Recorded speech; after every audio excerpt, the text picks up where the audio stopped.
It's the Dandrew Show! Welcome to Talos of Leftovers. I'm Andrew, and this is... Oh no, finish your tweet. Segway reference joke of Deadpool. Yeah. Even better reference joke.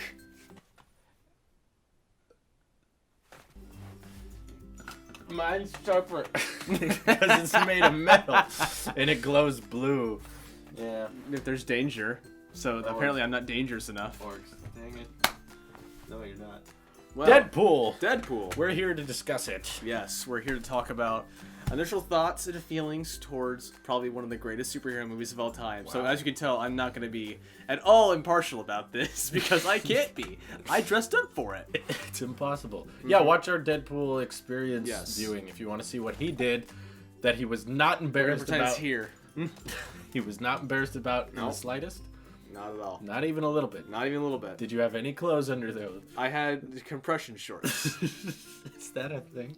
All right. I guess so. I don't know. I mean, they came... I guess this is the Dandrew Show. This is the Dandrew Show. Dandrew! Ah. Yeah, there we go. Yeah, we said the joke. You wanted me to talk about this as a film. Yes, talk about it. What from like...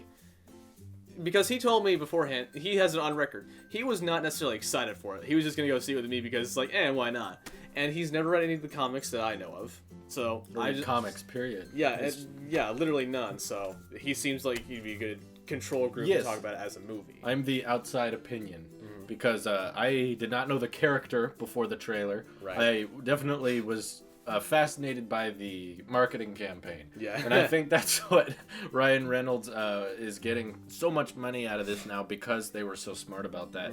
The covering up the mouth so that you could make him say whatever you wanted for the ads in the trailers was clever. And the Valentine's Day billboard that a lot of boyfriends were tricking with their girlfriends with. Exactly. Very clever. It was. But like no moment in the trailers ever made me laugh. It's not my kind of humor.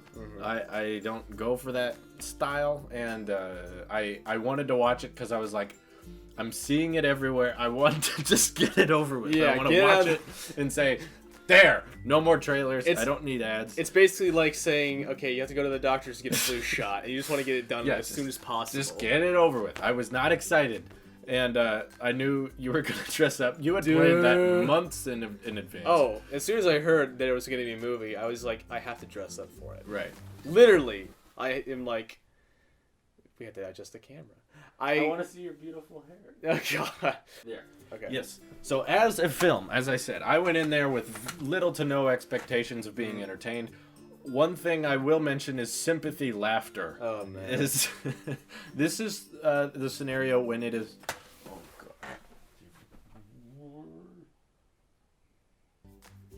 There. It was fine, Drew. Leave it alone. Anyway, so sympathy laughter. Sympathy laughter is something you experience in the theater, especially when you go to the first showing of something. So we were at the Thursday 7 o'clock showing. Yeah, literally the first. Probably, I want to say it's like the first one, maybe not only within town, but maybe within the county, because I don't know. Likely. Very likely, because everything else was supposed to be playing Friday, and somehow we got lucky because God was like, "Yo, I'm gonna help you out, dude." And you've been good. You've been good, all right. You haven't murdered anybody. You haven't committed any atrocities towards nature. You're fine. Yeah. So what happened was in our theater, we always get things a little ahead of time. So this was likely the very first. And when you're in there, sympathy laughter is all the mega fans are there because they want to see it. Especially in a comedy. Yes. That's always going to happen. Just the opening with the intro texts that are like... Which was legitimately freaking hilarious. Yes. Because it just messed with your expectations a lot. And everyone was laughing at every text, like the annoying teenage kid, the overpaid actor. Annoying sourpuss teenager. Yeah, stuff like that. A CGI character, a hot chick. And when you're elbow to elbow with an audience that's laughing their head off at that. Especially when you're elbow to elbow with a guy dressed up as that. Dressed up, just laughing their heads off. Yeah. You're gonna laugh with them, even if you were by yourself, you wouldn't have laughed. Yeah, it's gonna happen either way. And they reference the old Deadpool in that. They reference they had a toy. Rob Liefeld and other things. Yeah, and the Green Lantern. Stan Lee's cameo is the best. Oh yeah, I He can't was in remember the what strip he's. club, and he said he's a strip- introducing Yeah. Chastity. I Yeah. believe is what he said, and then Something like that. I'm just like, Stan Lee just introduced the freaking stripper. I can die saying that now. He My came life out in is a little bit statement. more complete knowing that happened. He came out in a statement and said he had regrets about his Deadpool cameo. Well. And everyone asked what were you regretting? He's like, I regretted not staying longer. And that is why we love Stanley. He's kind of creepy. Excelsior. Excelsior, right. Anyway, as a film, overall, I was intrigued. Yeah. Even though the humor, if I had watched it by myself, wouldn't... There were moments I definitely would have chuckled. Yeah. There was some very clever... I love the self-aware, fourth wall breaking. And you were saying that a highlight for you was definitely some of the more serious scenes with Yes. Wade. That's what I was worried about going into it was, they're not going to take themselves seriously. Right. Which, most of the time, they didn't. Yeah, They didn't. They knew they were going insane. They knew exactly what they were doing. Yeah. And, but still, there was some very intriguing acting portrayed like, Yeah. I told you about this earlier, being specific, the torture scene. Yeah. Most that of was them, heavy. Yeah, that was deep, and you're involved somehow with this jerk. Yeah, this guy. It's like no, make no mistakes. Deadpool, or Wade Wilson at this before this point, is not a lovable guy. Not unless really. unless you're Inara from Firefly. He is not the kind of guy you Yeah. want to be all buddy with. right. But what happens to him is not something you can just turn a blind eye to No. and be like, okay, whatever. No, you feel bad for him You going do. through this because. It wasn't really any of the just punching someone, whatever. Yeah. The throwing them in the liquid gel or whatever. I think it whatever. I honestly thought it was motor oil for some reason. Whatever. Anyway, it nothing wasn't was that. as bad as when they put him in this vacuum thing. Oh, okay. And- So what this thing did, they basically just, like you said, it's a vacuum seal. But not only was it vacuum sealed, they sucked out all the air except for just enough for him to not suffocate, and then they just left him in this thing for a weekend essentially. Right, and that's the part that freaked me out because 5 minutes ago I was laughing with everyone. Yeah. And now I'm in this movie going, oh my gosh, 48 hours Yeah. in this thing that keeps you basically on the edge of life, and that's why his skin turns that way. Yeah, that's I was gonna come into this talking about it from an adaptation point of view, We'll get to that in a second. Yeah, all right. We can. Sorry. Sorry. Anyway. We'll get. I think I get the first 10 minutes or whatever.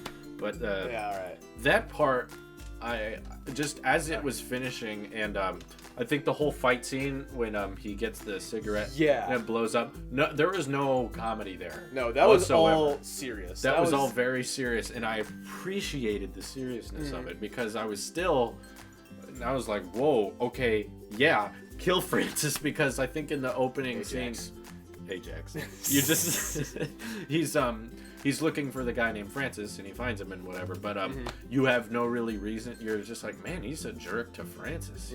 He's stabbing him against the bridge, and you're like, ow, and then you find out what happened. You're like, murder this guy. Yeah, you're like, Kill end him. this dude's life. Right. Seriously. So, as I wrap up what I thought of it as a whole, I was thoroughly entertained. One issue for me, but I have this with all Marvel movies. Right. So it's not just Deadpool, is that when you go all out with humor, it tends to be funny once. Yeah. And I didn't have a need or a want to go see it again because I was like, I get all the jokes, I know what happens. But definitely a great first experience with the right people, especially you. You made it all worth it. So now, Yeah. I'm gonna let you Okay, go into so- your adaptation thing. Okay, so from a comic book perspective and it being an adaptation, it's Super actually fan. Yeah. Well, okay, maybe not super fan. I'm definitely a huge fan. I started reading these comics about maybe 2 or 3 years ago at this point. And before then, I was always like, dude, Deadpool sounds freaking awesome. Like, he combines all my favorite things: guns, katanas, wanting to be an anti-hero, and He's right? funny. He's hilarious. Reminds me a lot of you. Yeah. Well, with Influences. less illegal things. Less potentially illegal things happening in my life. Yeah. Much less. Mm-hmm. The wittiness, though. Exactly. The wittiness is definitely there. I'm not even gonna be modest about it. Okay. But from an adaptation point of view, it's actually pretty good. There are things that are different, but they're not things that they're not like issues. Yeah, they're not issues for me because I'm not a super fanboy who would be like just They were like, this wasn't the same as the book. Yeah, Like, exactly. I don't know if those people still exist. They do. Okay. Because it's an adaptation. There's things that are going to be changed, obviously, but the things that they did change weren't things that I hung up on a lot. Okay. Good. Like, okay, so I was telling you, but one of the main changes that they made was that, like I said, I will say this: it's been a while since I read the annual, but oh no, you're as valid as Wikipedia. No. Anyway, Wikipedia is valid. But anyway, because I've been slowly making my way through Deadpool Classic, and the last time I read the 1998 Deadpool Death Annual, it was talking about how, basically how he gets his abilities and where he gets his name and all the origin stuff. And here's the thing. Francis, or Ajax, what do you want to call him, was not the scientist who was working on Wade Wilson. He was more of like this enforcer type in the comic where he was superpowered and he was just like... He was all smiles, but in the same way like a serial killer is, like he enjoys causing pain, and it shows very much. Almost like a Joker. Kind of, but not as charismatic. Okay. More, because like, the Joker, even as most psychotic, is someone you could kind of enjoy. Francis is just not fun. He's just annoying and is like, I want to see how Deadpool is gonna mess this guy up. Right. That's the purpose of that character. Yeah, exactly. Is to hate him. Mm-hmm. Pretty much, yeah. Which they accomplish in the movie very well. Mm-hmm. But anyway, so he was more the enforcer type, and the guy who worked on Deadpool was a guy named Killbrew. And we don't see him in the movie, which happens. And that's a really interesting name, Killbrew. Yeah, I was like, it makes me think of... it makes me think of like a deadly... brewery worker. Yeah, who's murderous, apparently. Like drowns people in booze. And not like in a keg stand you're gonna get turned away. Like, no, I'm gonna straight up just drown you in the vat. And then he serves them after. Look, we gotta write this down. Anyway. Different video, go on. We're getting all Hitchcockian. Let's see. That's what Hitchcockian is. Oh. Wow, that's dangerous. That is dangerous. Alright, go on. Anyway, so that's one of the main differences. Another difference that I noticed, and again, I've only gone up to volume 4 in the Deadpool Classic series, so she very well might be in the comics and I just haven't seen her yet, but to my knowledge, there was no thing where it was like, oh hey, so Deadpool has his girlfriend prior. No, it was just like, he was kind of a Class A screw up and they were going to turn... Kind of, well, sort of a playboy. Okay. And they were gonna make, try to fix, like, they were going to try and fix him in the superhero school thing, but he flunked out of superhero school. Then he went to the thing where it was like, all right, so now we're gonna do the crazy stuff, all right? Mm-hmm. We're gonna do the stuff where you're gonna get put through the ringer, and actually in the comic is where he gets the name Deadpool because literally everybody's betting on him to die. Right. Yes. Yeah, they're all betting on him to die because Francis is a jerk. Mm-hmm. And he uses this to his advantage, knowing that whole thing, like, hey, you don't like being called Francis because Ajax is his name. So he just keeps calling him Francis and calling him this. And he pressure point. Yeah, like a huge mental pressure point. And then he Facebook pokes it like insanity. It just, Francis, and then he spells out Francis. It basically would be like if I do this. Hey, Drew. Poke. Like if I had a name that I hated. Yeah, except it's not a sword.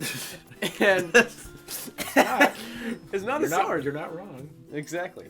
And so it's basically like eventually the odds go in their favor and break out all this stuff, and then he takes the name Deadpool. It's not the same thing with the bar where it's like, oh hey, so what's your name gonna be? Deadpool. Captain Deadpool. Yeah, that was great. Though I did laugh at that. That bit, it was totally in character for Captain Deadpool. And then Tim Miller's Just Deadpool. Okay, just Deadpool. That was very good. Actually, that's another point. Did they ever say his name was Weasel? Because that's who he's playing. But I feel like there was a moment that I was confused and everyone got excited. like, There was something where he walked in and said, maybe that was it. He said, "Hey, Weasel, comment. What happened?" yeah, please. Yeah, because something happened where that Tim Miller, is that who you're? I think is it T.J. Miller? TJ. Sorry, I'm thinking. Anyway. Of someone else. But anyway, yeah, he called him Weasel or something, and Yeah. I remember the whole theater going, "What?" And I was like, "Okay." Yeah. He has a name. Reference.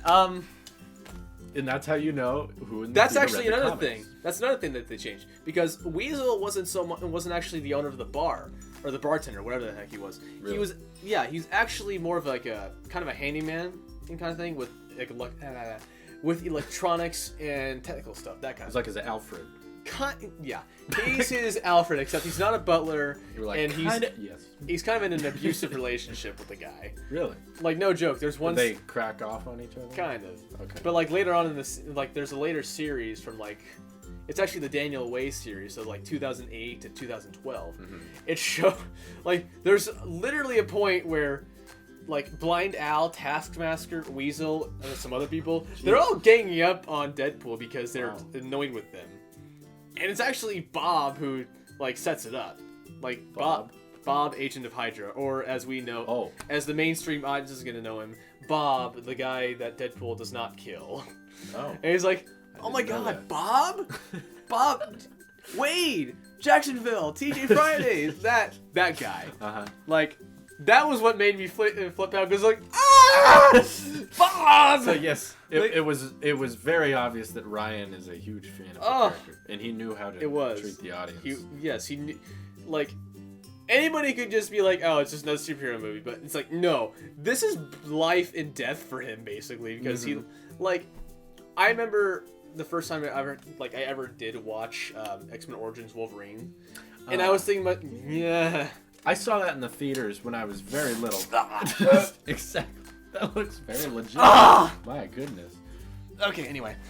Like he heals back because because I'm Deadpool. Danpool, right? Danpool. Yeah. I watched that in the theater when I was little. I feel like it was aimed at kids, and as a kid, I remember being like, "This is kind of stupid." It was very boring. And now I go back at it, Yeah. and I see how fake everything looks, and it's even worse. But it does have one thing. Ryan Reynolds was like basically fabricated in a factory to play Deadpool. Yeah. Even if they didn't know how to utilize him at the time, it was like, all right, they clearly know what they're doing with that piece of casting. Because I rewatched that scene he was in recently, and it was so dumb. But it was dumb. But he as Wade Wilson works so well. Yeah, the cast was The cast on point. But you could tell the guy writing the script had no idea. he was just like, I have no idea what I'm doing. He spins the swords and it stops the bullets. Does he ever do that in the comics? No. I mean, he's pretty fast, but he's not that fast. Or retarded. Because like in the movie, he didn't even have a mask on. Yeah. And then like this is so he comes back as the creepy one. This is proto Wade basically. He comes back as the creepy one. That's Ryan Reynolds with the big the Deadpool. And it's like ugh. That was Ryan. That was him. Wow, I didn't know that. I could not tell. I think it was supposed to be, but they might have done some stuff. But either way. Well, they got rid of his mouth. That could have been it. That's I tend not to notice people like. I don't know you now. I don't. But how you define a person. Like, if anything, we can kind of thank X-Men Origins Wolverine for doing that because that kind of casting is so perfect. It's like, it's not just hitting the nail on the head. It's more like the head of the nail is like, the nail itself is like the size of the thumbtack, and the hammer itself is like probably the size of one of these Mac monitors over here that you got. It's that good and that accurate. Like, yeah. This big. That big. That is how perfect of a size a hammer is. Yeah, you just hit the nail on the head. Subscribe to Tailosive Tech. Oh. We don't have dust. I mean, what? So this is a very good, like, it's a really well put together film, not just as a film, obviously, but as a comic book movie. Because while they changed some stuff, it wasn't like, oh my gosh, that's not how he did the. They ruined nothing. It all makes sense as far as what they do. It's all a good change. Adaptations have to be made to fit the screen.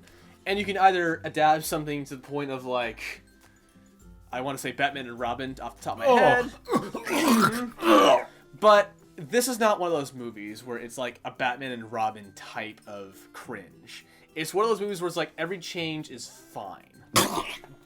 Except Drew's still sick from Batman and Robin. I'm better now. It's okay. He's good. He's good. I've never seen it, actually.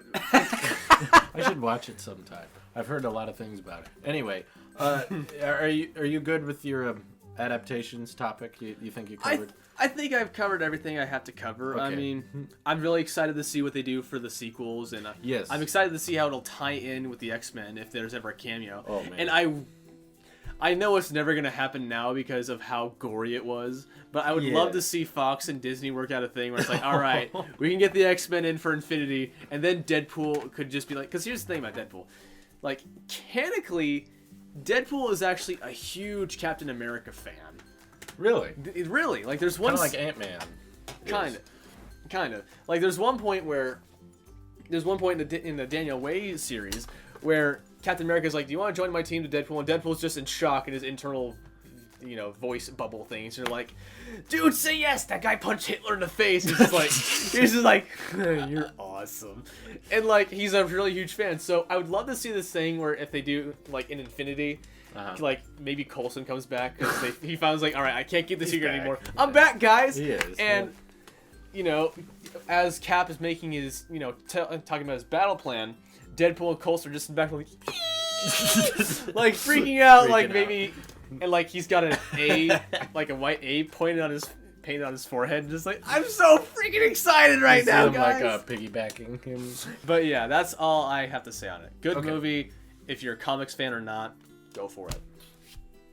Now, just to touch on this a little bit. Okay. There's talk because we all know what happens when Hollywood smells money. True. So this is the most successful R-rated film ever. Yeah. And it's a great movie, but it's making many people in the industry worried that we're now going to get a series of R-rated films because in the producer meetings, Deadpool will be mentioned numerous times for being, look, people watch R now. The audience is okay with all this. Yes. Even though there was a substantial amount of parents and children who had no clue what they were getting into. Before we get any further into this, if you're a parent and you have a small child, like... Why are you watching this? Yeah, first of all, why are you watching this? But second of all, outside of that, if your kid is not, like... let's say 14 or 15, because at that point, that's when they're probably going to start reading these comics. Do not take your child to see this. There were kids who were barely as tall as this fake katana here. He's not exaggerating. I'm not. They were behind us. They were behind us. Like, they were up behind me and, like, 3 seats down. Yeah, during the trailers, I saw them, and I was like, I was debating to myself, I'm going to tell this mom to get out. Yeah. I was like, go watch, what else was playing? I don't know, something less awesome. Go home. Don't be here. Yeah, because this is not a movie for children. Yeah, I don't know who thought that and was... I want to nip this in the bud right now, but just because it's a comic book movie does not mean it's for kids. If you want to talk about comic book movies, watch Sin City or Watchmen. These are not for children. If they're loyal to the comics, they should basically all be R. Yeah. A lot of them. Yeah, but anyway, so, continue. I'm worried about seeing the repercussions of Deadpool because I think the franchise is in worthy hands. I'm pretty sure the sequel will be great. Yeah. Because the story for this one was not overly complex. It was not. It was a very standard origin story, but with an awesome twist that people love. Yeah. With the sequel, they can't get away with that again. Yeah. So they gotta get a little more creative, but we can see that they we can see that they know what they're doing, obviously. Though I'm afraid, just in the news today, they said Dawn of Justice is gonna have an R version later released, like a director's cut kind of thing. Yeah. Okay. Because they're like, we want R now, and now other ones are gonna people are like, and a lot of people are gonna try to capitalize on it, and everything's just gonna get buried down, is what you're saying. Even Fox said recently that the next Wolverine movie could get an R rating. It is just like, they're missing the point. Yeah, they're like missing Deadpool definitely needed it. There wasn't a PG-13 But Deadpool. that's not what makes Deadpool good. No. What makes Deadpool good is the story's simple, it's told in an interesting way, the character is likable and, well, likable-ish. Fascinating. Yeah, there you go. The person playing the character obviously cares because he walked off the set with the costume on. That's how much he cares about this character. He cried the first time he saw it on screen. I can imagine he was working very hard on it. I would cry too, honestly. Though he's bloody rich, he still took a major salary cuts, which just kind of gets to show you he's not in this for the... He's not just in this because it's a niche. He's in this because he genuinely likes the character and he cares about this being good. I can guess 2 to 3 more movies at least. Easily. Yeah. As long as until they hit their flop, which I don't think will be 2. I think 2 will do pretty good. 2 is probably going to be done pretty well. 3 could go either way. It could. That's when they're on the fence and they could start making mistakes. Yes. But in general, I'm worried about seeing other people's. The audiences want R now. But it's like, no, they want Deadpool. Is what they want. I think they don't want R. Yeah, James Gunn said something about this. Like, let it be an example of something different can still be good and successful. It's like take that message from Deadpool. Yeah, not that we all need more language violence and R ratings. Like we all like Guardians of the Galaxy. Yes, we liked it, but we're not asking every tree that we see to talk.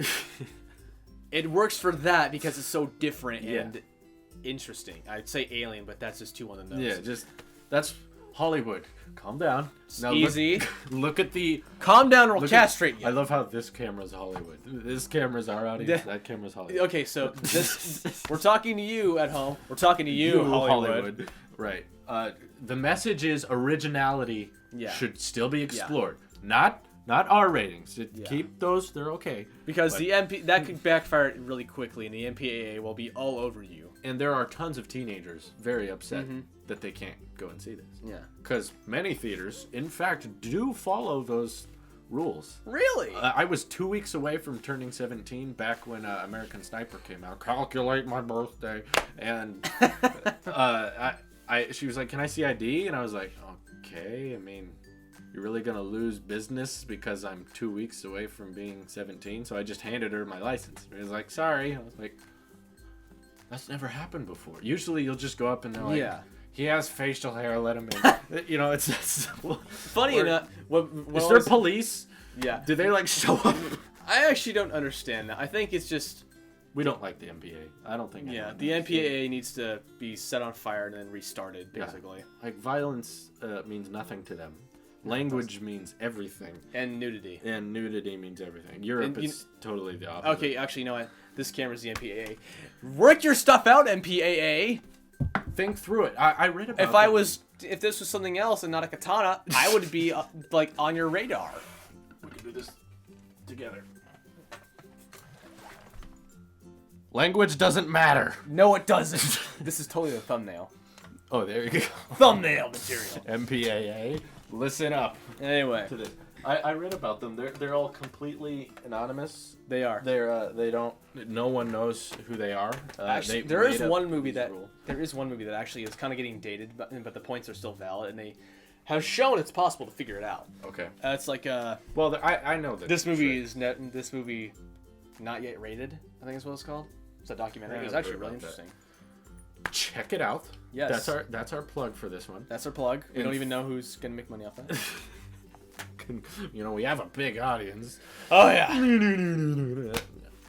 Anyway, so thanks for sticking with the first episode of the Dandrew Show. Yeah. If you have thoughts and opinions about Deadpool, let us know in the comments below. Yeah. Subscribe, or Deadpool will come to your house. Picture him doing this.